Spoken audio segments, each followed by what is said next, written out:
What do you think, Megan? If you could actually implement it, would it be worth doing? Well, I have to say that. Am I Microphone. supposed to use? Yeah. Sorry.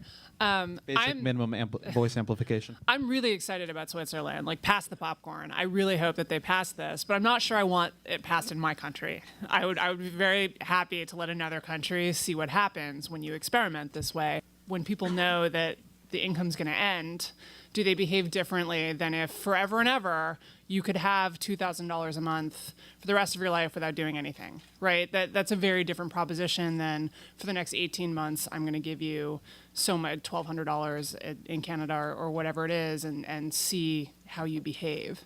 And a lot of, the biggest experiment that's been talked about is Canada's Mincome experiment, and the data is not really that widely available, and there's basically one researcher who's been writing about it. So I would like to see a lot more data on it before I get excited. There's the cost problem. I mean, if you say there's 235 million adults in the United States, how much are we going to mail them a month? Just giving everyone a $1,000 a month check, which I don't think any of us think is really enough to be a basic income. So you're talking about $3.6 trillion a year, and that's more than we spend. Are we going to double the federal budget? What are we going to cut? How realistic is that?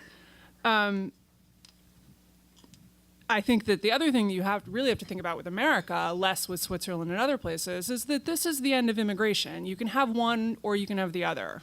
You cannot have a system in which you allow people to come here and become citizens and then tap whatever, $15,000, $20,000 a year. The political support for that will not exist. And if you think, as I do, that immigration is in fact the United States' amazing poverty reduction program that's doing a phenomenal amount to reduce global poverty, you really have to stop and say, do I want a country that closes its borders and provides a lot more income to people inside the country and then shuts all of those other people out? Because it's totally politically ridiculous to think that we would have 15% of our country be foreign born and to have all of those people be, or even 10% of the population, be able to come here and have existing taxpayers. Like you see it in Europe, right? I mean, it's all about shut the borders because we can't afford the welfare state. A lot of the modern political debates in America are about farmer versus forager. Do you think that getting economic goods is mostly luck, or do you think that it is mostly skill?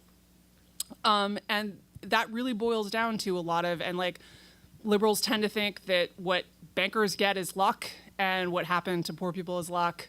Conservatives tend to think the other way around. But here's the thing, even in hunter-gatherer societies, we may agree that it's just luck, and there's a lot of writing. I'm very concerned by what's happening to the ability of less skilled people to get jobs in America.